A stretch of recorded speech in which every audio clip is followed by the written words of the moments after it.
Well, with only one day left until government funding officially ends, Congress could pass, get this, a bipartisan spending bill tomorrow. It would keep Washington up and running past October.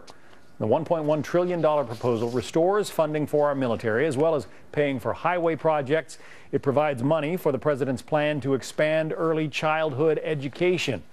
With me now, Allison Barber, a writer with the Washington Free Beacon. It seems like there are people on both sides of the aisle squawking about all of this, which means it's probably a pretty decent budget. Right. Depending on which side you're at, you can kind of look through and find something you like and something that you don't like. I mean, for one thing that you will see bipartisan consensus on that they're happy with is that it corrects an issue that both parties had problems with in terms of the cost of living adjustment cuts that were made under the Murray and Ryan budget.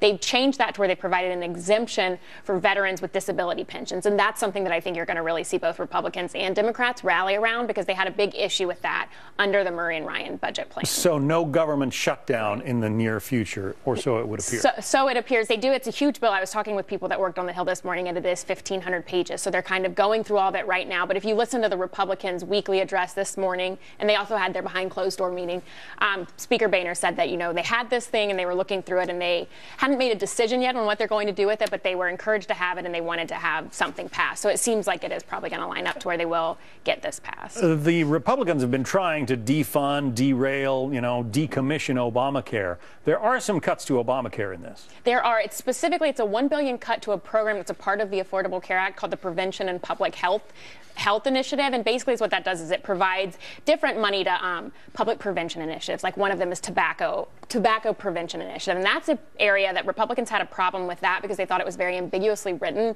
to where that money could potentially be used for a lot of different things. And so they were a little weary about that. And so that $1 billion has been cut from that program. So that's something that Republicans will be very happy about. But on the Democrat side, there weren't any real significant cuts to the funding of the Affordable Care Act. So a $1.1 trillion budget, but it's tens of billions of dollars lower than what President Obama had wanted to spend on various programs. Right, and this again goes back to sort of you have people squawking on both sides.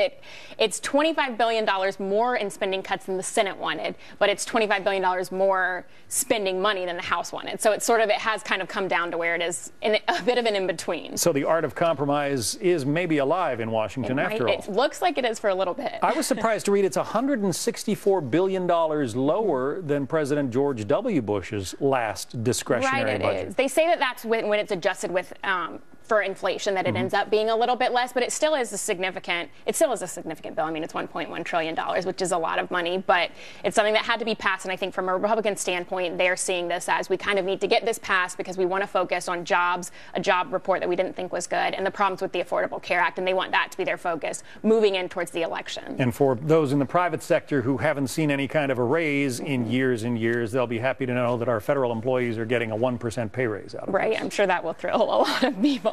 Allison Barber from the Washington Free Beacon. Thank you. Thank you.